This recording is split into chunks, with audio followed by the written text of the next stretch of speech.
Boa noite, Igreja Esmirna, todos que estão nos assistindo nessa noite, acompanhando essa transmissão online, para cada família estar cultuando ao nosso Deus. A Deus todo o nosso louvor, toda a nossa adoração, toda a glória. E é com este objetivo, com este propósito do coração sincero, curvado, prostrado em adoração ao nosso Deus, que nós estamos gravando mais uma vez este vídeo para toda a igreja, toda a família cultuarem ao Senhor onde quer que estejam. Vamos fazer isso e eu quero convidar então a entrarmos neste momento solene de culto ao nosso Deus. Põe conosco essa transmissão. Queridos, a palavra de Deus tem um texto universal, um texto conhecido universalmente, maravilhoso, e é um texto que traz muito conforto à nossa vida, e quando nós ouvimos, nós nos alegramos. A palavra de Deus nos garante que Deus amou o mundo de tal maneira que enviou o seu Filho para que todo aquele que nele crê não pereça, mas tenha vida eterna. João 3,16. Que texto lindo, que texto maravilhoso, que garante que temos um Salvador que se fez homem para trazer a nós a salvação eterna. Este é o tema do culto desta noite. Temos um Salvador. Jesus Cristo, nosso Senhor. Aleluia. Louvado seja Deus. Vamos cultuar ao Senhor, com este propósito, com esse objetivo, com essa certeza de que temos um Salvador, Jesus Cristo. Vamos falar nessa noite de uma maravilhosa salvação. Vamos adorar ao Senhor e eu convido os irmãos a abrirem suas Bíblias no Evangelho de Lucas, capítulo 2, versos de 8 a 11. Vamos fazer essa leitura de forma alternada. A Isabela e a Gabriela estarão aqui representando a igreja comigo nesta leitura. Evangelho de Lucas, capítulo 2, de 8 a 11. Diz assim a Santa Escritura. Havia naquela mesma região pastores que viviam nos campos e guardavam o seu rebanho durante as vigílias da noite. E um anjo do Senhor desceu aonde eles estavam, e a glória do Senhor brilhou ao redor deles, e ficaram tomados de grande temor. O anjo, porém, lhes disse: Não temais, eis aqui vos trago boa nova de grande alegria, que o será para todo o povo. É que hoje vos nasceu, na cidade de Davi, o Salvador, que é Cristo, o Senhor. Repito com a igreja o verso 11. É que hoje vos nasceu, na cidade de Davi, o Salvador, que é Cristo, o Senhor. Quando Jesus nasceu, nasceu o nosso Salvador, que é Cristo, o Senhor. Que grande alegria que nasceu na cidade de Davi o nosso Salvador. Vamos adorar ao Senhor ainda com uma palavra de adoração, nesse sentido, adorando a Deus, porque temos a certeza do nosso Salvador, que é Cristo o Senhor. Peço a Gabriela que nos conduza nesta oração. Senhor, meu Deus, estamos aqui mais uma vez na Tua presença, Pai, para Te engrandecer, Pai, para falar para Ti o quanto o Senhor é bom, Pai, com as nossas vidas e para Te agradecer por tudo que o Senhor tem feito nas nossas vidas, Senhor, desde antes do nascimento de Jesus até depois do nascimento, Pai, na história toda o Senhor cuidou de nós, porque o Senhor é grande, porque o Senhor nos amou desde o início, Pai, porque só o Senhor conseguiria nos amar dessa forma, Pai. E nós agradecemos por isso, nós Te louvamos por isso, Pai, porque só Tu és bom o suficiente para que todo esse processo fosse perfeito, Pai, para que hoje nós tivéssemos a certeza da nossa salvação, Pai. Obrigado. Muito obrigada, Pai, por essa certeza, muito obrigada por esse amor tão gigante que o Senhor tem conosco, porque o Senhor é digno de toda adoração, Pai. O Senhor é digno de toda honra e de toda glória que nós estamos dando aqui essa noite, Pai. Amém. Em nome de Jesus é que eu agradeço, é que eu louvo ao Senhor essa noite. Amém. Amém. Adoremos ao Senhor ainda com um hino que fala sobre o grande amor de Deus, hino 42. Louvemos ao Senhor.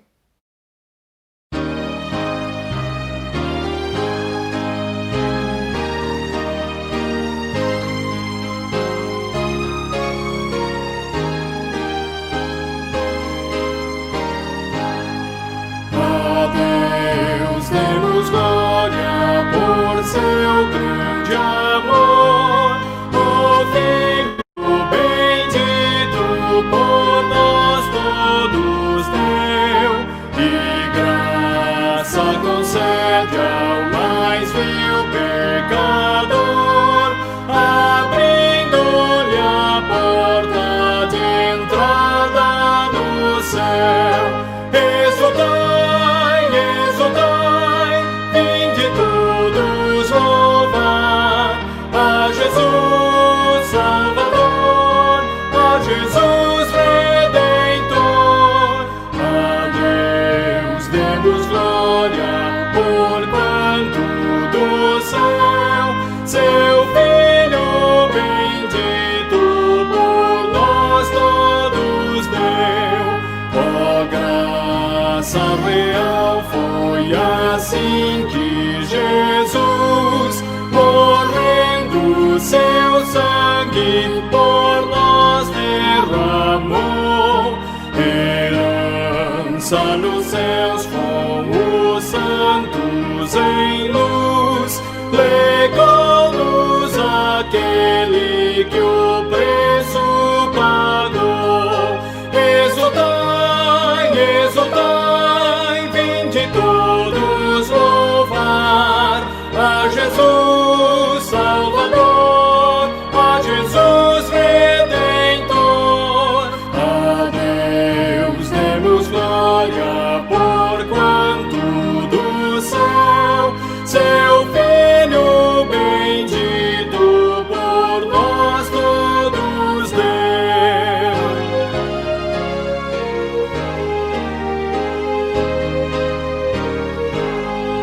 Tal prova de amor nos persuade a confiar nos merecimentos do Filho de Deus, e quem a Jesus pela fé se entregar vai vê-lo na glória eterna dos céus. Exultai, exultai, vinde todos louvar a Jesus Salvador, a Jesus Redentor. A Deus demos glória, porquanto do céu seu Filho bendito por nós todos deu. Amém.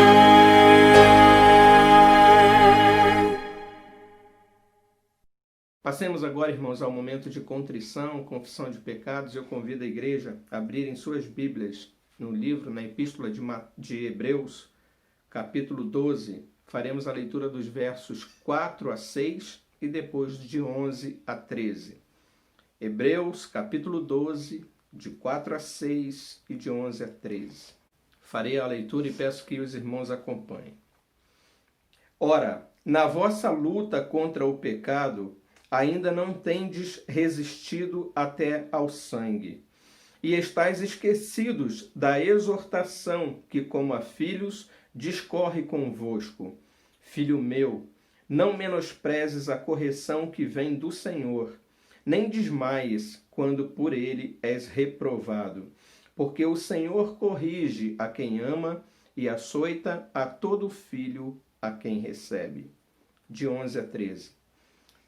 Toda disciplina, com efeito, no momento não parece ser motivo de alegria, mas de tristeza. Ao depois, entretanto, produz fruto pacífico aos que têm sido por ela exercitados, fruto de justiça. Por isso, restabelecei as mãos descaídas e os joelhos trôpegos, e fazei caminhos retos para os pés, para que não se extravie o que é manco, antes seja curado. Versículo 4. Ora, na vossa luta contra o pecado, ainda não tendes resistido até ao sangue. E a sequência, como nós vimos, vai dizer que o Senhor nos corrige quando nós não resistimos ao pecado, como deveríamos resistir. E o Senhor nos corrige porque nos ama. A Aceite a disciplina do Senhor como correção, para que você se levante, para que você não se extravie, como diz o versículo 13. Fazei caminhos retos para os pés, para que não se extravie o que é manco, antes seja curado. Quando nos arrependemos, nos colocamos na presença de Deus e resistimos ao pecado, nós somos curados, somos disciplinados pelo Senhor. Então vamos usar esse momento agora para confessar ao Senhor nossos pecados. Curve-se na presença do Senhor, coloque-se na presença de Deus. Vamos orar a Ele pedindo perdão nesse momento e confessando os nossos pecados. Oremos ao Senhor.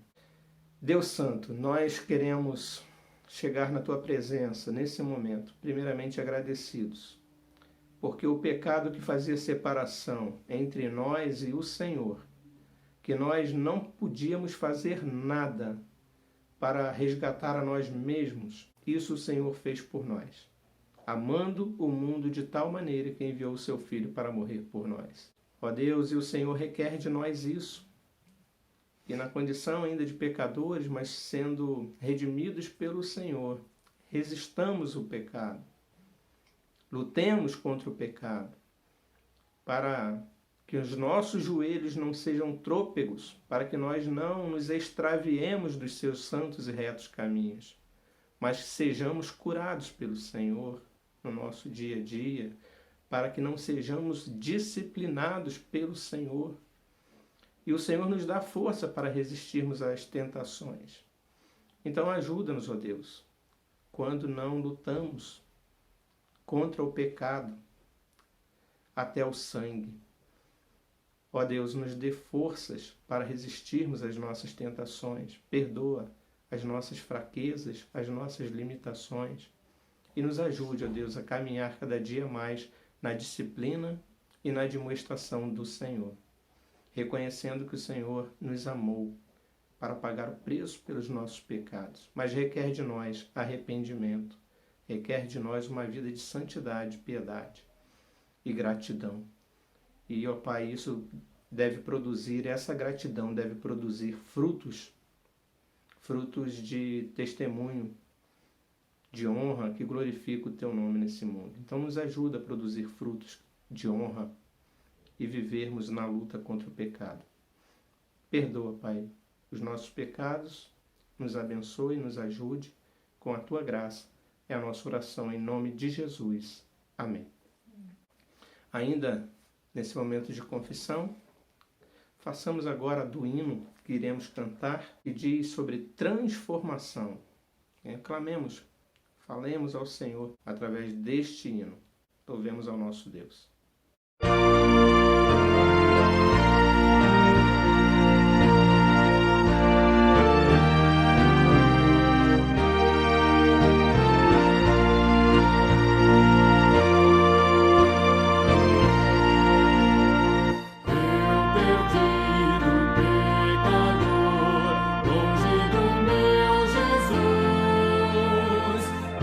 Encontrava sem vigor a merecer.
irmãos, passemos então agora ao momento de consagração ao Senhor. Eu convido a abrirem suas Bíblias no Evangelho de Marcos, capítulo 12. Faremos a leitura dos versos 41 a 44, leitura alternada. Assentado diante do gasofilácio, observava Jesus como o povo lançava ali o dinheiro. Ora, muitos ricos depositavam grandes quantias. Vindo, porém, uma viúva pobre, depositou 2 pequenas moedas correspondentes a 1 quadrante. E, chamando os seus discípulos, disse-lhes: Em verdade vos digo que esta viúva pobre depositou no gasofilácio mais do que o fizeram todos os ofertantes. Porque todos eles ofertaram do que lhes sobrava. Ela, porém, da sua pobreza, deu tudo quanto possuía, todo o seu sustento. Amém. Obviamente, o Senhor Jesus fala aquilo que teve uma grande repercussão. Ele diz no verso 43, e chamando os seus discípulos, disse-lhes: Em verdade vos digo que esta viúva pobre depositou no gasofilácio mais do que o fizeram todos os ofertantes. Por que ela fez mais? Porque ela depositou tudo que ela tinha. 2 moedas correspondentes a 2 quadrantes. Trazendo para a nossa realidade hoje, era algo insignificante, seria coisa de 2 centavos. Agora, o ato em si é que chamou a atenção de Cristo. Desta mulher colocar ali no gasofilácio tudo que ela possuía. Sabendo que isso era parte do culto, isso fazia parte da adoração a Deus. Ela conhecia a lei e dizia: Trazei todos os dízimos à casa do tesouro para que haja mantimento em minha casa. E ela fez isso em adoração a Deus. Ela deu tudo que ela possuía naquele momento. Para Deus, não é o valor que é importante, mas a fidelidade, a obediência à sua palavra. Ela depositou a sua confiança ao depositar aquelas moedinhas no gasofilácio. Ela estava depositando ali a sua confiança no suprimento, na fidelidade de Deus. Talvez, queridos, nesse momento de pandemia, a sua confiança em Deus pode estar sendo abalada na área financeira, na provisão, no seu mantimento, no seu sustento. Muitas vezes você pode estar sendo tentado nessa área da tua vida, sobretudo nesse momento. Essa palavra nessa noite, no momento de culto, de consagração a Deus, eu quero chamar a tua atenção. Não deixe ser tentado pelo maligno na tua área financeira, nesse período de pandemia. Não olhe, não viva olhando as circunstâncias ao seu redor. Coloque a tua confiança em Deus. Confia em Deus. Ainda que ao teu redor o mundo esteja desmoronando, esteja tudo abalado, você esteja ansioso, aprenda a consagrar a tua vida a Deus. É por isso que nós colocamos exatamente no momento da consagração, na liturgia do culto, a consagração de dízimos e ofertas. Porque sabemos que é um momento de tentação, um momento de provação na vida de todos nós. Como ser fiel a Deus com as nossas finanças, com os nossos recursos, com aquilo que garantiria o nosso sustento no momento de pandemia, pegar e entregar isso a Deus, entregar isso no gasofilácio, consagrar isso ao Senhor. Como obedecer a Deus? Então, isso é colocado nesse momento do culto para que você observe que isto é o mandamento do Senhor. Deposite a sua confiança em Deus. Consagre a sua vida a Deus. Isso envolve as suas finanças, em sustentar a obra do Senhor, em ser fiel a Deus no pouco e ser fiel a Deus nos seus mandamentos, e sobre muito Ele te colocará. Peço aos irmãos que meditem nessa palavra, nesse momento, consagrando a Deus também os seus dízimos e ofertas à casa do Senhor. A nossa tesouraria, procure a tesouraria da nossa igreja e seja fiel a Deus, não se deixe cair em tentação nessa área. Vamos meditar então nisso, vamos consagrar ao Senhor as nossas vidas e vamos louvar a Deus nesse momento com dois cânticos de louvor ao nosso Deus. Louve ao Senhor neste momento. Meu Jesus, Salvador, outro igual não há. Todos os dias quero louvar as maravilhas de teu amor. Como sou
Diga para os temerosos,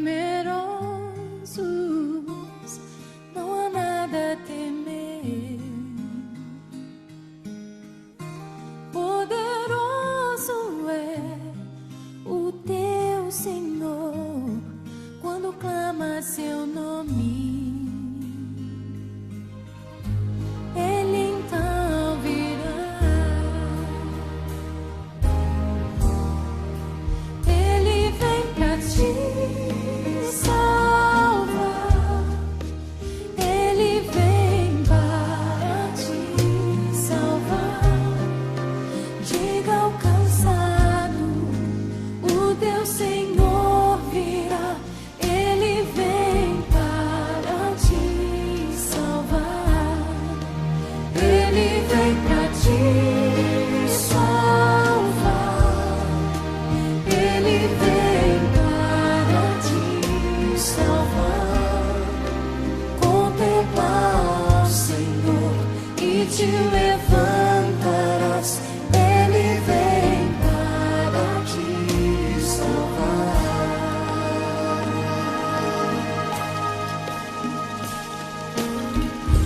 Diga para os abatidos, não percam a fé. Poderoso é o teu Senhor quando clama seu nome. Ele então virá. Ele vem pra te salvar. Ele vem para te salvar. Diga ao cansado, o teu Senhor virá. Ele vem para te salvar. Ele vem pra te salvar. Ele vem para te salvar. Contemplar o Senhor e te levantarás.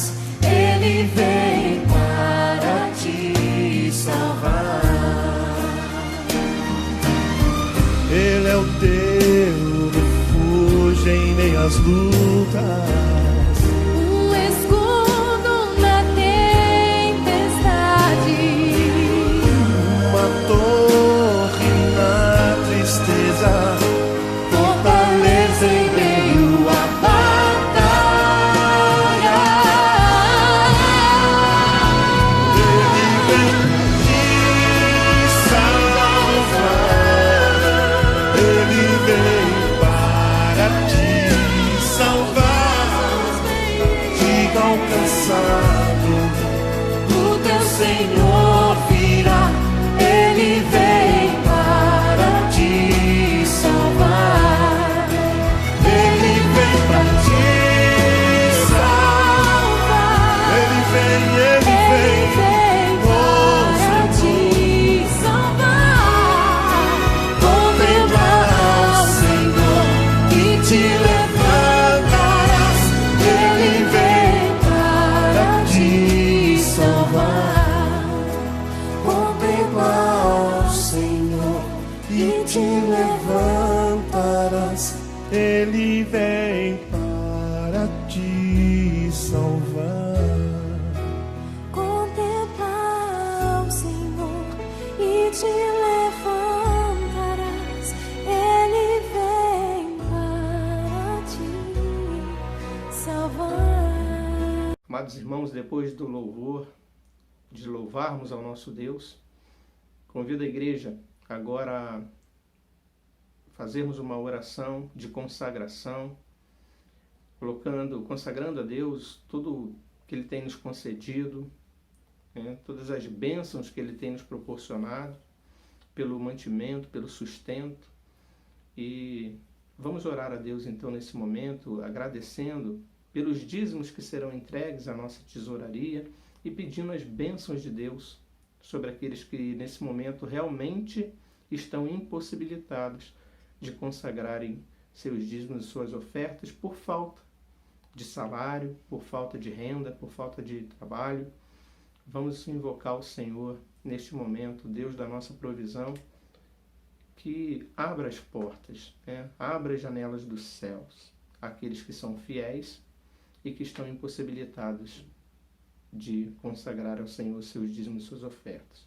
E também interceder por aqueles que, porventura, ainda não têm o seu coração disposto a este momento do culto, a consagrarem-se também as suas finanças ao Senhor. Que Deus abra seus corações, suas mentes, para que possam cultuar ao Senhor dessa forma. Oremos ao Senhor, intercedendo e agradecendo a Deus.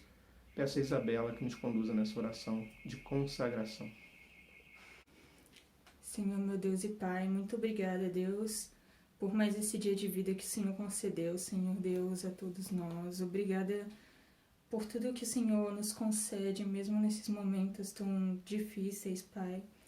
Obrigada porque o Senhor abre o coração dos seus fiéis e mostra para eles a importância, Senhor Deus, de terem sua confiança depositada em Ti mesmo nesses momentos, Pai. Amém, Senhor. Senhor Deus, eu quero Te pedir, Senhor Deus, pelas famílias que não estão podendo contribuir no momento, Senhor Deus, Amém. ou que estão sofrendo financeiramente com essa pandemia, Senhor Deus, e de outras formas também, Senhor Deus. É uma situação que tem abalado muitas pessoas nesse momento. É verdade. Mas que o Senhor esteja confortando os corações, abençoando, dando confiança para que os seus fiéis sempre saibam que podem confiar completamente em Ti, Senhor Deus. Amém, Se não Senhor. fosse pela Sua bênção, nós nem estaríamos vivos nesse momento. É verdade, Deus. Então, obrigada e já agradecemos de antemão, Senhor Deus, por todas as contribuições que poderão ser feitas nesse momento, Pai. Amém. E esteja abençoando para que esse dinheiro seja bem usado, Senhor Deus. Esteja abençoando as mãos que vão usar esse dinheiro para o seu trabalho, para a sua glória, Pai. Amém, Jesus. Obrigada por tudo, mais uma vez. E continue abençoando a todos nós nesse momento e nos dando forças, Pai. Obrigada por tudo. Amém. Em nome de Jesus, amém. Amém. Chegamos então, queridos, ao momento de ouvirmos a palavra do nosso Deus, sermos edificados por ela. Momento que Deus fala realmente por meio do seu servo. E nesta noite nós temos a honra, temos o privilégio de ouvirmos a palavra do Senhor pregada a nós pelo seu servo, o seminarista Lucas Tucci, que tem auxiliado o pastor Itamar na primeira igreja de Guarulhos, nos auxiliou muito na igreja de Esmirna e agora, por conta da pandemia, está em sua cidade, Lambari, em Minas Gerais. E direto lá da IPB de Lambari, nós ouviremos essa noite a palavra do Senhor, gentilmente cedida pelo seminarista Lucas a nós, para abençoar a igreja de Esmirna. E ele mandou dar o recado para a igreja da sua saudade da igreja, o carinho pela igreja e o desejo de que a palavra dessa noite abençoe os irmãos. Ouçamos então nessa noite nosso irmão seminarista Lucas, que transmitirá a palavra do nosso Deus. Boa noite, meu irmão. Eu quero neste momento expor a palavra de Deus a você. Eu vim à minha igreja, trouxe um colega comigo. Hoje eu não estou pregando sozinho, estou pregando para uma pessoa aqui, querido, sem aglomeração. Mas o Senhor tem nos dado a graça de continuar pregando a palavra de Deus. E eu vou pregar um sermão mineiro para você hoje, gravado aqui na igreja de Lambari. Portanto, eu quero convidá-lo a abrir a sua Bíblia comigo no livro de Efésios, carta de Paulo aos Efésios. Nós vamos ler o capítulo 2, do verso 1 ao verso 10. Efésios capítulo 2, do verso 1 ao verso de número 10. Eu vou ler e peço que os irmãos acompanhem comigo a leitura da palavra. A Bíblia nos diz assim: Ele vos deu vida, estando vós mortos nos vossos delitos e pecados, nos quais andastes outrora, segundo o curso deste mundo, segundo o príncipe da potestade do ar, do espírito que agora atua nos filhos da desobediência, entre os quais também todos nós andamos outrora, segundo as inclinações da nossa carne, fazendo a vontade da carne e dos pensamentos, e éramos por natureza filhos da ira, mas como também os demais, filhos da ira, como também os demais. Mas Deus, sendo rico em misericórdia, por causa do grande amor com que nos amou, e estando nós mortos nos nossos delitos e pecados, nos deu vida juntamente com Cristo. Pela graça sois salvos, e juntamente com Ele nos ressuscitou e nos fez assentar em lugares celestiais em Cristo Jesus, para mostrar nos séculos vindouros a suprema riqueza da sua graça em bondade para conosco em Cristo Jesus. Porque pela graça sois salvos, mediante a fé, e isto não vem de vós, é dom de Deus, não de obras para que ninguém se glorie, pois somos feitura dele, criados em Cristo Jesus para boas obras, as quais Deus de antemão preparou para que andássemos nelas. Deixe-me convidá-lo a fechar os seus olhos. Vamos orar ao Senhor pedindo instrução do nosso Deus. Senhor, nós louvamos o Teu nome por este dia que o Senhor nos concede, Pai, por podermos estar diante da Tua palavra e ser pelo Senhor instruídos, Pai, consoante a Tua revelação. Nós te agradecemos, Pai, pela vida que o Senhor nos tem mantido, pelo Teu cuidado sobre nós e pela maravilhosa salvação que recebemos em Cristo, da qual este texto fala. Quebranta os nossos corações, Senhor, para que possamos estar rendidos à Tua graça, Senhor, e conhecermos, Deus, de forma profunda a Tua misericórdia, Deus, que a nós é manifesta. Obrigado, Deus, por tão grande salvação, e pedimos que o Teu Espírito Santo nos instrua a respeito dessas verdades. Quebranta os nossos corações para que possamos entender e viver conforme a Tua palavra. Nós oramos em nome de Jesus. Amém. Amém. Meu querido, deixe-me levá-lo a pensar em algo terrível, em algo assustador, em algo abominável, quando as sociedades, julgando nas suas leis, decidem condenar um prisioneiro à morte. Diversos países no mundo hoje adotam a pena de morte. Aqui no Brasil já fazem mais de 140 anos desde a última vez. Qual de nós não se lembra do feriado de Tiradentes, o homem que foi esquartejado e espalhadas as suas partes? Qual de nós não vai se lembrar das execuções por fuzilamento, por injeções letais, por enforcamento? E nós conhecemos esta medida de punição que é descrita para crimes. É certo que a própria palavra de Deus por vezes descreve a pena de morte para alguns pecados, mas a palavra de Deus resguarda-se a justiça de Deus, e a punição é dada pelo próprio Deus, mas os homens, julgando na sua lei, certos ou errados em várias circunstâncias, decidem expor criminosos à pena de morte. Pense como deve ser estar no famoso corredor da morte. Ou seja, aqueles que já foram julgados, estão talvez até já sentenciados e aguardam o dia da sua execução. Estão presos, sabem que vão morrer, sabem que não há como recorrer pelos seus crimes, porque já foram julgados, e estão justamente sendo condenados pela justiça dos homens por aquilo que fizeram. E então vivem os seus últimos dias aguardando a morte, sabendo que é certa a condenação sobre eles. Terrível pensar nisso. Terrível pensar quando nós lemos em diversos locais relatos das últimas palavras de homens sentenciados à morte. Homens que tiveram a oportunidade de fazer a sua última refeição numa antessala do lugar em que seria a sua execução. Terrível pensar nisso. Lamentamos o pecado destes homens, lamentamos os crimes que os levaram a essa condição. E pensamos, o que nos difere deles? O que nos faz não estar condenados à morte? E eu trouxe esta expectativa, essa perspectiva, na verdade, para instruí-lo a respeito da palavra de Deus, quando a Bíblia fala da morte a qual nós fomos condenados pelos nossos pecados.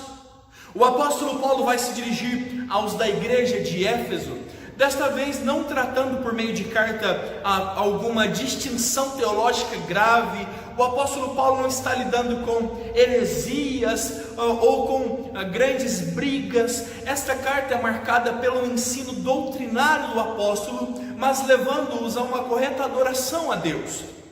E neste ensino, então no capítulo 2, neste princípio, Paulo vai falar àqueles irmãos da forma graciosa, maravilhosa e profunda, da qual eles passaram de um estado de condenação pelo pecado para a vivificação em Cristo.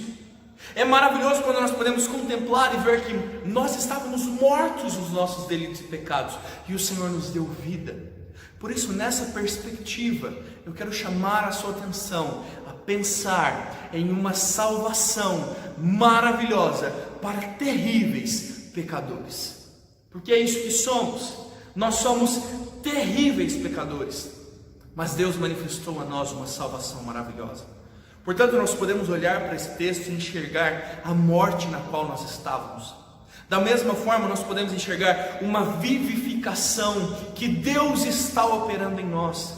E podemos olhar para uma maravilhosa perspectiva de uma nova vida que o Senhor Jesus Cristo nos entregou. Desta forma, Paulo se dirige aos irmãos nos versículos 1 até o versículo 3, descrevendo o estado de pecado em que está o homem quando ainda não recebeu, ou quando não lhe foi manifesta a glória de Deus. Paulo diz que Deus nos deu vida quando nós estávamos mortos nos nossos delitos e pecados. É este o estado do ser humano, é esta a relação. Se é imprecisa a minha analogia com que eu comecei esse texto, esse sermão falando sobre a condenação à morte, esta imprecisão cabe-se a isso, de pensar que nós já estávamos mortos quando o Senhor nos vivificou, e esta morte é fruto dos nossos delitos e pecados. É esta a instrução de Deus a Adão e Eva, que foram nossos representantes, nossos pais, no Éden, quando Deus diz: não comam do fruto, porque o dia em que comerdes, certamente morrereis. Nós fomos entregues tanto à morte física, quanto à morte espiritual. E nesta morte espiritual nós estamos separados de Deus. Nós estamos entregues aos nossos pecados. E a esta morte espiritual que o apóstolo Paulo se refere, dizendo que nós estávamos alheios a Deus, e estávamos como cadáveres nos nossos pecados. Éramos por nós mesmos, sem vida, impossível fazer algo de bom, impossível agradar a Deus, impossível nos movermos em direção a Deus, porque estávamos mortos de fato. Morto não tem vontade, morto não tem desejo, morto não tem vigor, morto não tem consciência para com as coisas de Deus. E era este o nosso estado.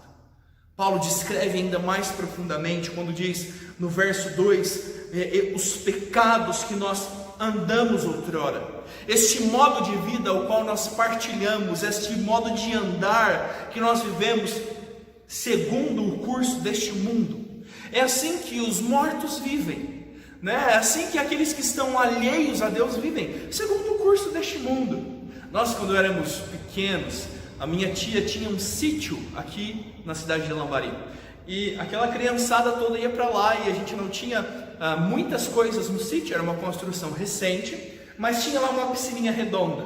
Imagine algo parecido com uma caixa d'água de uns 500 litros, e a gente brincava naquela piscina como se fosse uma piscina gigantesca, eu e mais uns 3 ou 4 primos, dependendo do dia. E uma brincadeira que a gente gostava de fazer era quando todos corríamos dentro da água, contornando o círculo da piscina e fazendo ali uma correnteza. E agora a gente dizia: vamos soltar o corpo. E a gente deitava e aquela correnteza levava a gente. E a gente ficava ali sendo carregado pela força da água. E é assim que os mortos vivem. O mundo lhes conduz pelo seu caminho de morte. O mundo vive o seu pecado, e eles vivem pacificamente, moribundos, acomodados, seguindo o curso deste mundo, que segue para longe de Deus, porque vivemos num mundo caído, e o mundo jaz no maligno. Paulo vai dizer, é assim que nós vivíamos quando estávamos no pecado. Qualquer coisa nos levava. Nós estávamos alheios a Deus e por isso sujeitos. Andávamos segundo o príncipe da potestade do ar, do espírito que agora atua nos filhos da desobediência. Este é um texto que, quando nós lemos o príncipe da potestade do ar, talvez alguns tenham um pouco de medo, né? Talvez alguns ficam um pouco estranhando estes argumentos e pensando, o que será que é isso? Realmente é algo terrível. O texto está se referindo a Satanás. O texto está se referindo ao inimigo das nossas almas. O texto está se referindo àquele que luta contra o Senhor. Então ele vai dizer que nós estávamos vivendo ou caminhando segundo a vontade do diabo, vivendo de forma que satisfazemos os desejos da nossa carne, que agradamos o nosso próprio pecado, e éramos filhos da desobediência. Aquilo que nós fazíamos era nada mais do que desobedecer à vontade de Deus e viver alheio. Tudo que agrada a Satanás é aquilo que é averso à vontade de Deus. Se tem algo que Satanás aprova, certamente Deus desaprova. E é isso que Paulo está mostrando. Nós vivíamos conforme a vontade das forças malignas deste mundo.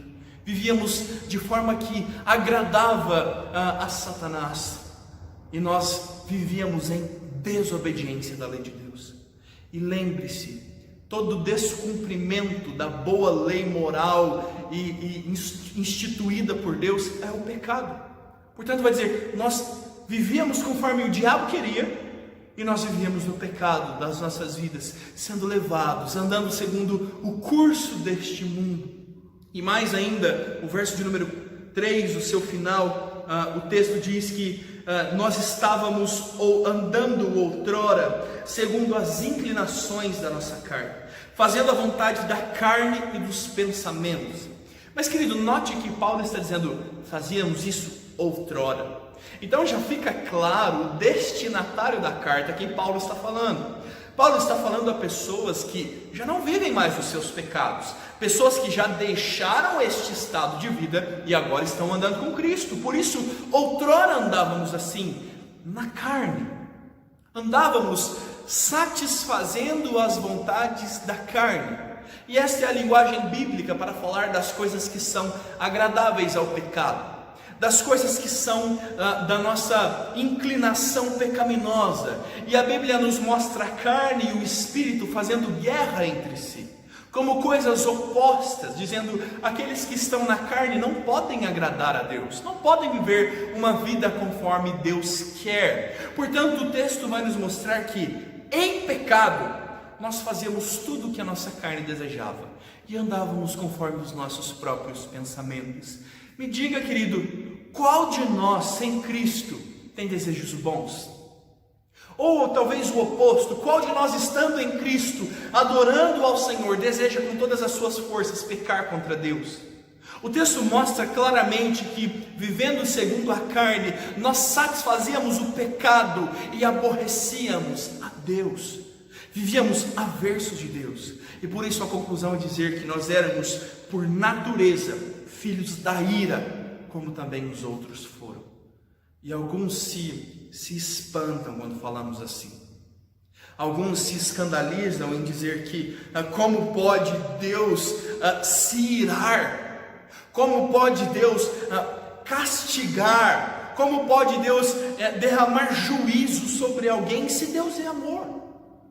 Querido, de fato Deus é amor, mas se Deus não fizesse uso da sua justiça, Ele se tornaria injusto, e na sua perfeição Deus não age desta forma, mas Deus concilia perfeitamente o seu amor e também a sua justiça, e nós veremos o seu amor manifesto no texto. Mas para aqueles que estão em pecado, nada mais lhes cabe senão a ira, e a ira santa e a ira justa, aplicada por Deus santo a pecadores que satisfazem os desejos da carne. Deus foi muito claro quando instruiu a Adão, e agora todos nós estamos caídos. E cabe a nós pensar, olhando para o texto, onde está o livre-arbítrio? Onde está a liberdade de decisão do homem para olhar para a sua vida e dizer: eu acho que eu vou fazer o bem, eu não vou mais pecar?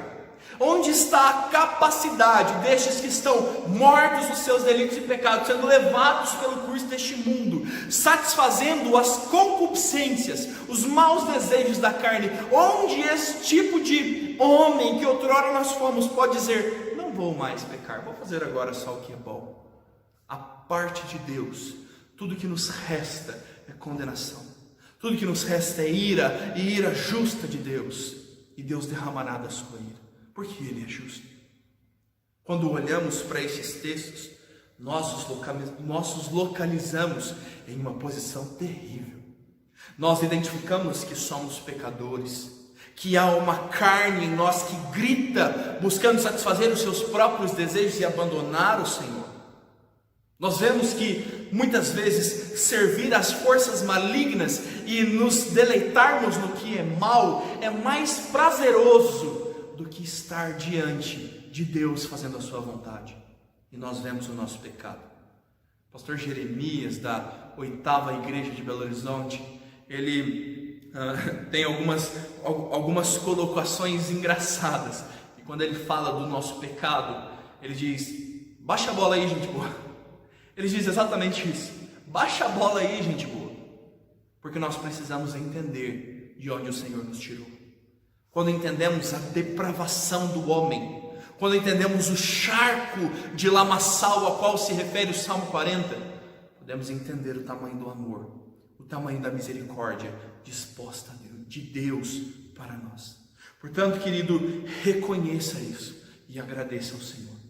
Quando você conhece o lamaçal de pecado onde você estava, como Paulo está dizendo àqueles irmãos: outrora vivíamos assim, você pode contemplar o tamanho da misericórdia que é manifesta de Deus a um pecador, como é profundo o amor de um Deus que estende a mão e o tira de um charco de lama e o firma os pés sobre a rocha. Reconheça os seus pecados, querido, diante do Senhor, e abandone-os, de fato abandone-os. Nós não podemos enganar a nós mesmos dizendo que não temos pecado. A Escritura diz: aquele que diz que não tem pecado está enganando a si mesmo. Precisamos reconhecer o pecado, tanto para vivermos a salvação que o Senhor está nos concedendo, quanto para continuarmos sendo gratos e adequadamente louvando ao Senhor por essa misericórdia que foi manifesta a nós. E então, quando Paulo estabelece este cenário do pecado humano, Paulo vai falar da misericórdia. Paulo vai falar do amor derramado de Deus sobre nós. Se Paulo expôs toda a morte causada pelo pecado, Paulo agora vai falar de um ato de Deus. Paulo vai falar do movimento de Deus em relação ao pecador, em direção ao pecador, aquele que nos alcança. E outrora aqueles que viviam na morte agora são vivificados.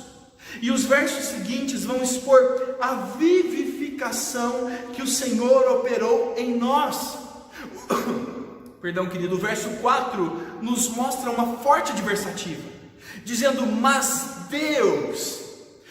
Veja que tudo que nós falamos é terrível. Talvez este sermão para você até agora tenha sido um tanto quanto deprimente. Quando nós falamos de uma terrível condenação, nós falamos de pecado, falamos de Satanás. E agora Paulo chega a uma forte adversativa, de fazer contraste da morte com a vivificação que está sendo trazida em Deus, dizendo no verso 4: mas Deus, sendo rico em misericórdia, por causa do grande amor com que nos amou, e estando nós mortos os nossos delitos e pecados, nos deu vida juntamente com Cristo, e pela graça sois salvos.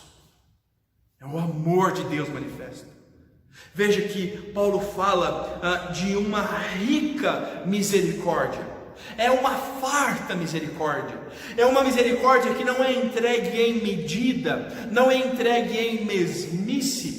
Não é uma misericórdia dosada para que sobre a outros, porque Deus, no seu profundo conhecimento de todas as coisas, pode derramar misericórdia de quantidade necessária e abundante sobre nós. Por isso falar de uma rica misericórdia, exaltar proclamar a misericórdia de Deus. Você lembra aqueles que estavam no acampamento, quando nós falamos sobre Ruth e Noemi e falamos sobre o termo hebraico que se refere à misericórdia de Deus? Nós não devemos de forma alguma limitar misericórdia ao nosso entendimento, de pensarmos que misericórdia é dar uma moeda a um mendigo que passa fome. Pensarmos que misericórdia é o professor que te dá um pontinho no final da prova para que você não precise repetir o semestre. Nós olhamos misericórdia com um olhar tão raso. Mas, querido, pense na misericórdia de Deus. Pense na riqueza desta misericórdia que vai resgatar aquele desgraçado, e eu me refiro a sem a graça de Deus, aquele miserável pecador na miséria da sua circunstância, e a misericórdia de Deus vai se compadecer dele naquela situação, e o Senhor vai tirá-lo dela. Por isto, rica misericórdia que está sendo manifesta de Deus, e o seu grande amor, amor perfeito, amor que é derramado de forma apropriada, que pode ser o que é tão distorcido nos nossos dias hoje como o amor. As pessoas falam de amor de uma forma absurda, de uma forma terrível, justificando atos maus em nome do amor. Mas quando nós lemos as Escrituras falando do amor de Deus que salva o pecador, é o amor na sua forma pura, plena e pessoal, é o atributo de Deus que está sendo manifesto. Deus não somente nos amou, mas agiu amorosamente. É este amor com que nos amou, o amor efetivo de Deus que vai operar transformação nas nossas vidas. E nós fomos salvos por causa deste grande amor com que Deus nos amou. E o salmista, e Paulo então põe um adiantamento do que vai falar adiante, quando ele diz: pela graça sois salvos. O Senhor derramou graça sobre vocês. Nós temos muitas definições sobre o termo graça, e de fato o que nós entendemos é que não haveria o que dar em troca. É a pura manifestação de Deus, é a obra de Deus para nós, vem da parte dele, é a sua graça, o seu favor, e que nós de forma alguma merecíamos, sendo derramado sobre as nossas vidas. Pela graça de Deus sois salvos. Veja a obra que Deus está operando nas nossas vidas. E Paulo estende mais ainda no verso 6 dizendo: e juntamente com ele, ou seja, Cristo, nos ressuscitou e nos fez assentar em lugares celestiais em Cristo Jesus. E agora quero chamar a sua atenção para algo que é importante nesse texto e em toda a Escritura. Veja a forma como o nome de Cristo Jesus foi exaltado. Quando Paulo nos diz que nós recebemos vida juntamente com Cristo, agora ele vai dizer que nós assentamos em lugares celestiais em Cristo.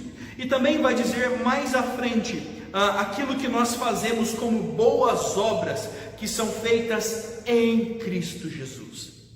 É difícil explicar, e talvez você se lembre da nossa aula de escola dominical, quando falamos da união mística com Cristo. Esse é o termo teológico para falar sobre a nossa relação com Jesus. Como é que se explica, querido? Eu me lembro que na aula eu fiz essa pergunta para alguns irmãos, dizendo: qual a sua relação com Cristo? Aqui só tem um irmão hoje que talvez possa responder essa pergunta. Mas pense, como é que você explica a sua relação com Jesus? Como é que você está ligado com Jesus? É difícil discernir ou pôr em palavras como é que nós nos relacionamos com Cristo, porque toda a nossa vida está permeada por Cristo. Nós confiamos nele como nosso Salvador, ao mesmo tempo que nós entendemos que Cristo vive em nós. Veja como a Escritura tem uma rica linguagem para falar dessa nossa relação.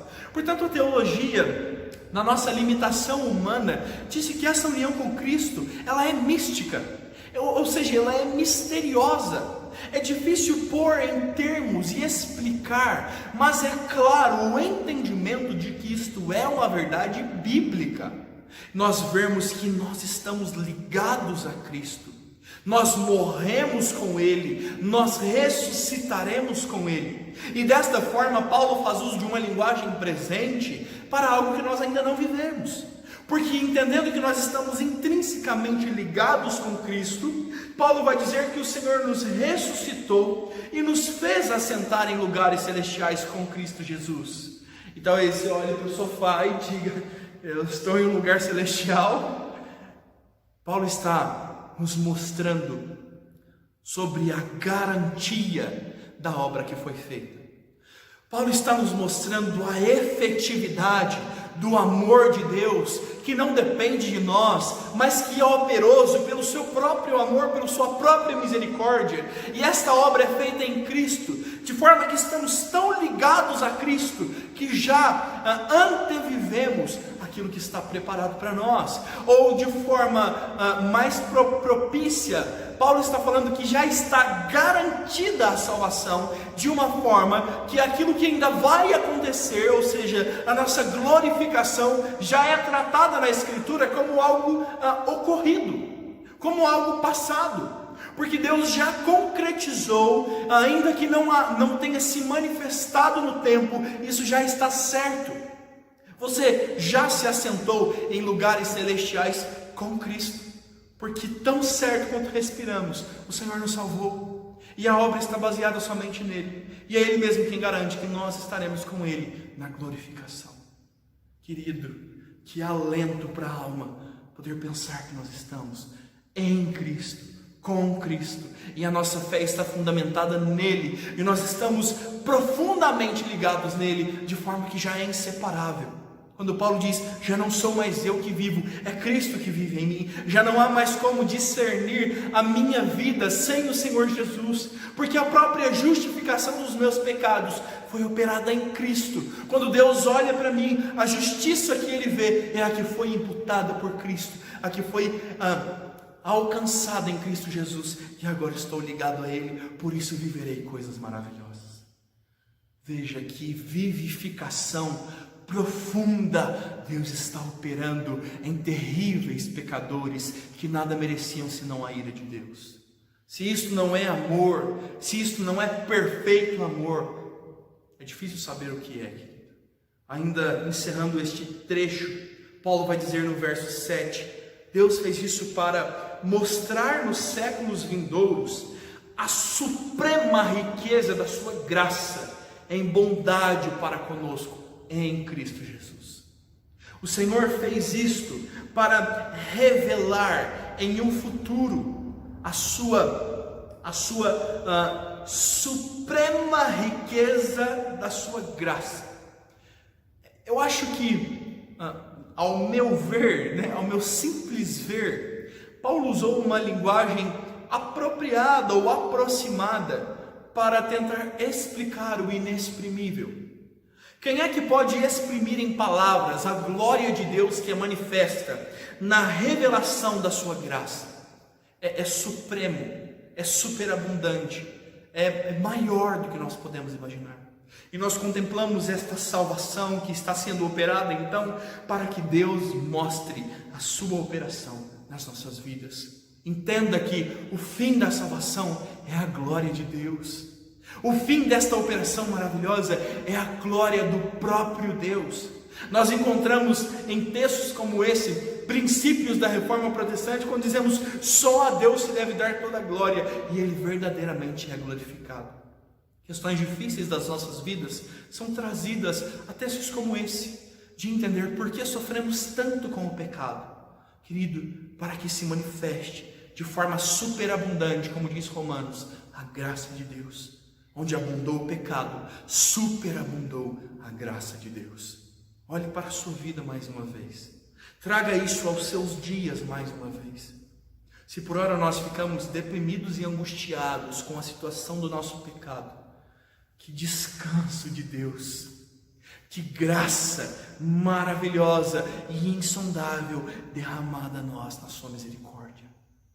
Querido, não há como exprimir este sentimento, mas nós podemos adorá-lo. E é esta instrução que Paulo está trazendo aos seus servos. Paulo está trazendo aos seus irmãos, mostrando a forma correta como nós podemos adorar a Deus pela sua salvação. Logo após este sermão você vai cantar a maravilhosa graça de Deus e você pode rememorar a profunda salvação, o amor superabundante de Deus, a sua graça que foi derramada de uma forma inexplicável, a sua bondade que nos foi trazida na salvação em Cristo Jesus. Veja como isso é transformador para as nossas vidas. Pensar que não há mais condenação sobre nós. Pensar que um corredor da morte já não é mais tão assustador. Porque o pecado que estava sobre as nossas vidas, o que nos causava separação eterna entre nós e Deus, já não pode mais nos assombrar, porque o Senhor já nos salvou. E desta forma nós olhamos homens e mulheres mártires da igreja, morrendo, sendo condenados pela sua inocência, condenados simplesmente por amarem a Cristo e entregando as suas vidas voluntariamente e morrendo fisicamente, mas vivendo no Senhor, porque o penhor que foi do pecado que foi tirado já lhes foi concedido. Eles já têm o Espírito Santo, já têm a garantia de que as suas vidas estão guardadas na mão de Deus. Não há quem possa vencer a superabundante graça, a bondade manifesta de Deus. Por isso as nossas vidas estão guardadas no Senhor. A convicção da nossa salvação não está em nós mesmos. A convicção desta obra não está em nada que se possa perder, porque se há uma operação divina sobre nós, quem vai garantir a confirmação e consumação desta obra é o próprio Deus. Que descanso saber que Deus nos livrará dos nossos pecados e pensarmos que se o Senhor nos deu o seu próprio Filho, como diz o texto bíblico, não nos dará graciosamente com Ele todas as coisas. Se o Senhor tem manifestado a sua bondade para a salvação dos nossos pecados, todo o pacote não virá completo, todas as necessidades da nossa vida também não serão supridas. Que Deus é este que pode vivificar o morto e reconciliar consigo mesmo o pecador, e não pode intervir nas outras situações da vida. Querido, entenda que o mais precioso já foi garantido e foi nos dado de forma que não pode ser tirado. Portanto, o Senhor providenciará para nós tudo o mais que necessitamos. Que adoração nasce no nosso coração.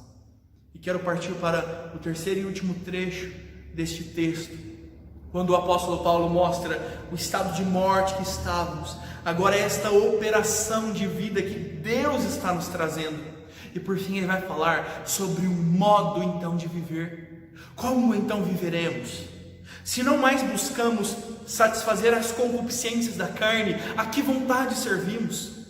Se não mais andamos no curso deste mundo, servindo ao príncipe da potestade do ar, a quem serviremos e como viveremos? Dessa forma, o texto bíblico, Paulo nos revela a partir do verso 8, dizendo: pela graça sois salvos, mediante a fé, e isto não vem de vós, é dom de Deus, não de obras para que ninguém se glorie. Entenda a forma agora como Paulo expõe a salvação, mostrando que é obra de Deus, é a graça manifesta mediante a fé. Portanto, a forma como devemos viver baseia-se primariamente na fé em Cristo. A fé que é o instrumento pelo qual nós nos apropriamos da justiça de Deus. A fé pela qual vem o conhecimento de Deus na palavra. A fé que nós temos em Cristo e que vai nos fazer caminhar mesmo não vendo, conforme nos diz o livro de Hebreus. A fé que vai permear as nossas orações, a fé que vai permear a nossa pregação, a fé que vai estar como um elemento crucial em toda a nossa vida. O Senhor vai nos mostrar a necessidade de vivermos em fé. Quando diz, pela fé sois salvos, vocês vivem pela fé. Mas lembre-se de que esta obra é de Deus. Nós viveremos pela fé, mas a própria fé nos é dada por Deus. Ele é o autor e o consumador da fé. Viveremos então pela fé em Cristo, mas sabendo que esta mesma fé é um dom, é uma dádiva de Deus. Veja como Deus está nos auxiliando em toda a vida.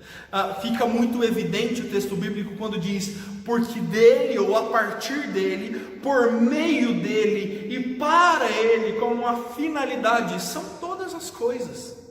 Nós viveremos agora uma vida voltada para Deus, voltada para aquele que nos redimiu do pecado e nos reconciliou consigo mesmo, aquele que regenerou os nossos corações e fez isso independente de nós mesmos, não de obras, para que ninguém se glorie. Qual de nós pode chegar diante de Deus e dizer: Deus, o Senhor tem que me salvar, porque eu fiz isso ou aquilo? Nós fomos salvos simplesmente pela graça de Deus. E compõe a nossa vida cristã aquilo que fazemos. E assim o texto se encerra no verso 10 dizendo: pois somos feitura dele, criados em Cristo Jesus para boas obras, as quais Deus de antemão preparou para que andássemos nelas. Da mesma forma que o Senhor te fez, que o Senhor te concebeu, que o Senhor te restaurou do pecado, o Senhor nos conduz então para, em Cristo Jesus, fazermos boas obras, ou seja, fomos criados em Cristo para boas obras, para, como o Senhor Jesus nos ensinou, darmos bons frutos. E nós podemos olhar para o texto e entender que é o próprio Deus quem prepara isso para nós. A salvação que Deus opera, ela tem princípio, meio e fim. E a forma como viveremos agora também está prevista pelo próprio Deus. É Deus quem vai instruir a forma como lidaremos no curso da nossa vida. A nossa vida agora está voltada a Ele. Ele preparou boas obras para que andássemos nela. Desde antemão estão preparadas. Talvez o seu coração e a sua mente se perguntem agora: que boas obras são essas? São todas aquelas descritas na Escritura. Nós precisamos entender que boas obras são aquelas feitas sob a instrução e a ordenança de Deus e feitas com o Senhor. Veja que a Bíblia nos mostra que as nossas boas obras sem Deus são como um trapo de imundície. O ímpio, por mais bondoso que seja, não pode agradar a Deus com suas atitudes, porque ainda que os seus atos em si pareçam muito bons, a motivação do seu coração não é glorificar ao Senhor, e isso desabona qualquer bom ato. O que fundamenta as nossas boas obras e a boa vida que viveremos não está no mérito das obras ou na sua qualidade, está na obra que está sendo feita em Cristo Jesus, naquilo que estamos vivendo em Deus. Portanto, é fruto de um coração regenerado, e os ímpios não podem agradar a Deus com boas obras. Mas os cristãos, os regenerados por sua vez, precisam evidenciar boas obras. Veja que você não tem boas obras para ser salvo. Você tem boas obras porque foi salvo. É o resultado da ação de Deus nas nossas vidas. E dessa forma Tiago vai dizer: assim como o corpo sem a alma é morto, a fé sem as boas obras é morta. Tiago não está exaltando as boas obras. Houve uma grande discussão sobre a carta de Tiago, de alguma forma dizendo que Tiago trazia mérito da salvação nisto. Tiago simplesmente está dizendo que aquele que tem verdadeira fé, junto desta fé ele acompanha boas obras. É o mesmo ensino do Senhor Jesus dizendo que a boa fonte dará boa água, a boa árvore dará bons frutos, e o Senhor nos diz: pelos frutos conhecereis a árvore. Um coração ímpio, um coração que está arraigado no pecado, só pode produzir ira injusta, só pode produzir adultério, mentira, roubo, prostituição, assassinato e tudo aquilo que nos é descrito. Mas um coração transformado agora pode operar segundo Deus, pode manifestar boas obras em Cristo e trazer então à tona a vivificação da sua fé. Isso é o oposto de viver em pecado.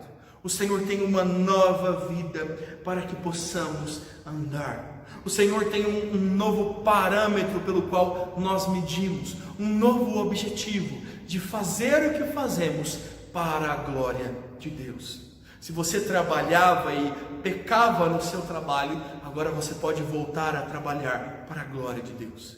Se você fazia o que fazia em pecado, agora transformado e regenerado, você pode fazê-lo para a glória de Deus. Pode produzir bons frutos, pode andar, viver em boas obras, nas quais Deus preparou de antemão para que nela vivêssemos. Este é o panorama das nossas vidas. Esta é a salvação que foi manifesta em Cristo. Esta é a transformação que o Senhor operou em nós, nos tirando do mais profundo pecado, nos tirando de um lugar que seria impossível por nós mesmos, porque não há o que fazer para justificar o pecado, não há o que fazer para dar em troca de Deus, e o Senhor não nos exigiu senão fé, que Ele mesmo concede, e graciosamente nos entregou Cristo na cruz do madeiro, pela sua graça, pelo seu amor. Note como o texto fala da sua misericórdia, da sua bondade, do seu amor, manifestos a nós na salvação. E agora andamos em uma nova vida que o próprio Senhor está nos concedendo e vivendo conosco. Encha o seu coração, querido. Encha o seu espírito desta salvação que o Senhor nos deu. Se você ainda não se vê nesta salvação, se você ainda se vê fazendo as vontades da sua carne, vivendo conforme o curso deste mundo, o Senhor tem lhe chamado. E é verdadeiro o convite do Evangelho para que todos se arrependam. E é o próprio Espírito Santo quem vai lhe convencer da justiça, do pecado e do juízo, e lhe trazer com laços de amor e graça irresistível de Deus, para viver as riquezas que se manifestarão no porvir da glória. Se você já teve este encontro com o Senhor, quando falamos de uma salvação que é manifesta nas nossas vidas, se você já entende o perdão e a misericórdia de Deus manifestos, deleite o seu coração nisso. Adore o Senhor apropriadamente nisso. Reconheça de onde o Senhor o tirou e jamais se esqueça. E sirva ao Senhor com todas as suas forças, porque nós fomos vivificados para vivermos uma nova vida para a sua glória. Que em todas essas coisas Cristo somente seja o motivo da nossa salvação e a glória de Deus somente seja o objetivo das nossas vidas. Que Deus te abençoe e que você possa fundamentar o seu coração nessas verdades, nutrir a sua alma, a sua vida nessa salvação que nos está sendo manifesta. Espero que eu possa vê-lo de novo em breve. Não sabemos o que acontecerá e digo que se não nos vermos de novo, nos veremos na glória. E assim o Senhor nos permita viver para a sua glória todos os dias, até que então essa salvação seja plenamente manifesta nas nossas vidas. Que Deus te abençoe em nome de Jesus. Queridos, depois de termos ouvido aí a palavra do Senhor pelo seminarista Lucas, tendo sido edificados por ela, vamos glorificar ao nosso Deus, o nosso bom Salvador, aquele que veio trazer a redenção a nós, o nosso Salvador. Vamos cantar o hino, O Bom Pastor, hino 109, glorificando ao nosso Deus. Louvemos ao Senhor.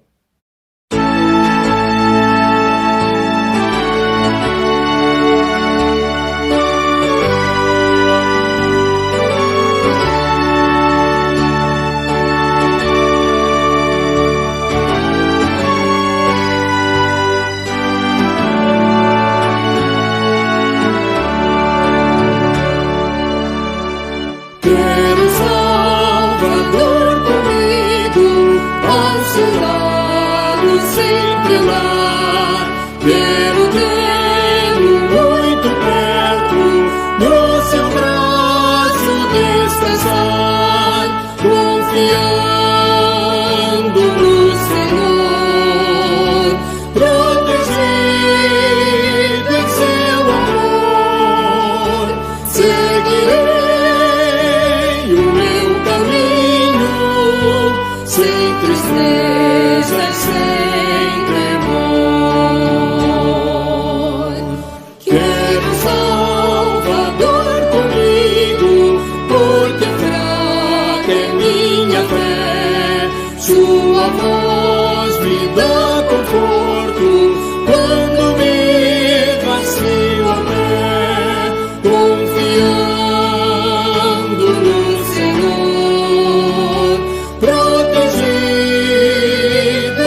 Seguirei o meu caminho, sem tristeza e sem temor. Quero o Salvador comigo, dia a dia em meu viver, através de luz ou sombras, no desgosto e no prazer, confiando no Senhor, protegido em seu amor. Seguirei o meu caminho, sem tristeza e sem temor.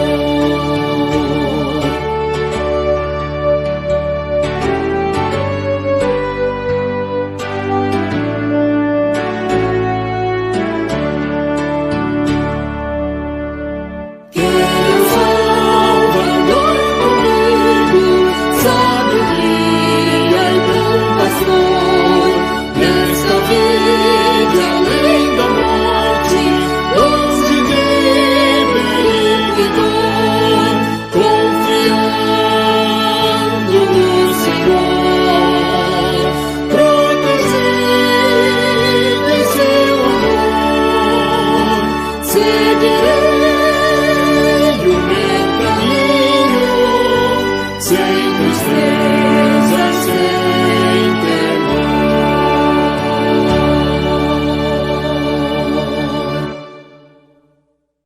Oremos, irmãos, assim encerrando o culto desta noite.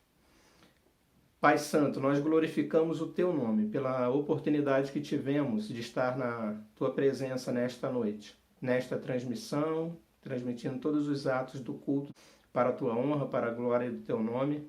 Nós agradecemos porque o Teu nome foi glorificado, Teu nome foi exaltado, a Tua palavra foi lida em diversos atos do culto e nós pudemos ouvir a Tua voz pela instrumentalidade do Teu Filho que nos trouxe nesta noite. Obrigado, Deus, porque a Tua palavra ela nos edifica, ela nos transforma, ela nos consola, ela nos exorta, nos alegra, nos traz esperança, consolo. Obrigado pela Tua graça salvadora. Obrigado, Deus, por esta maravilhosa salvação que temos no nosso Senhor e Salvador, Jesus Cristo. Louvado, exaltado e glorificado seja o Teu nome, porque temos um Salvador ao nosso lado. Ó Deus, abençoa o Teu povo, leve esse consolo, que esta palavra que foi falada aqui nesta noite seja o consolo do Teu povo, para continuarmos vivendo neste mundo, continuarmos, ó Pai, militando pela Tua obra, pelo Teu reino em nossa vida, transmitindo a Tua palavra àqueles que ainda não conhecem o Senhor. Dá-nos forças para vivermos as nossas lutas, as nossas batalhas, ó Pai, os desafios diários. Obrigado, porque temos esta força na Tua palavra. Abençoa o Teu povo, dá-nos uma semana de paz, sob a Tua bênção.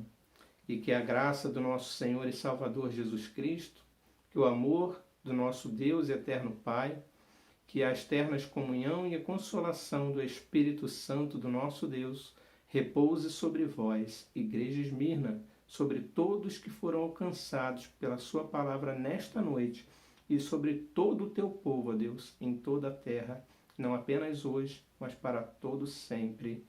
Amém.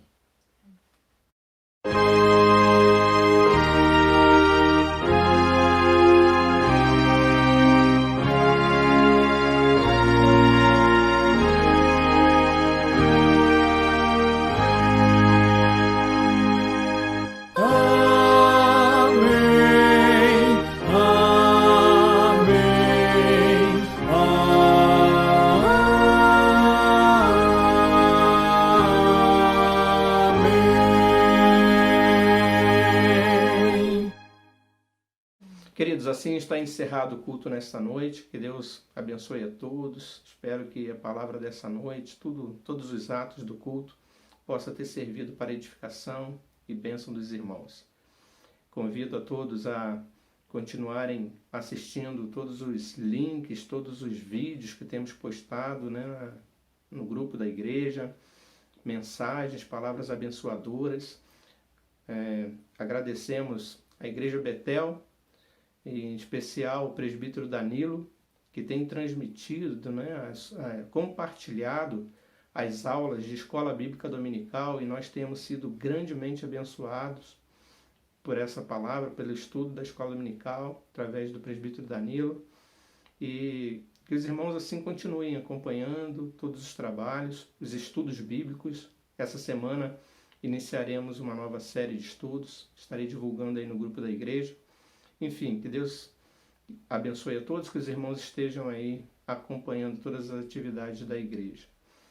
É uma semana muito dolorosa, uma semana de luto para todos nós, né, com a partida da nossa irmã Suzy, e eu peço à igreja que continue orando também, então, por essa família, pelo Sérgio, pelo Vinícius, pelo Vitor, pela dona Vilma, pela Silmara, presbítero Donizete, Amanda, por toda a família, né, que está enlutada neste momento, nossos irmãos queridos, enlutados, tristes, assim como a minha família, né, estamos enlutados pela perda da nossa mãe também, pela partida dela. A gente fala perda, né, mas não é perda. Partiram para a glória, partiram para os braços do Senhor. É uma separação temporária. Em breve estaremos todos juntos, na glória com o Pai. Então, mas para a gente é uma tristeza, é luto, né, separação. A morte não é fácil e ela não é natural. Por isso nós sofremos. Mas então que os irmãos estejam orando pelos enlutados e por todos, né, do mundo inteiro nesse momento tão difícil. Permaneça firme no Senhor, intercedendo, clamando e confiando no Senhor. Que um dia fará com que o seu reino venha e que todo esse sofrimento, todas essas dores, esses lamentos deixem de existir. Que Deus abençoe a todos, dê uma boa semana na paz do Senhor. Amém.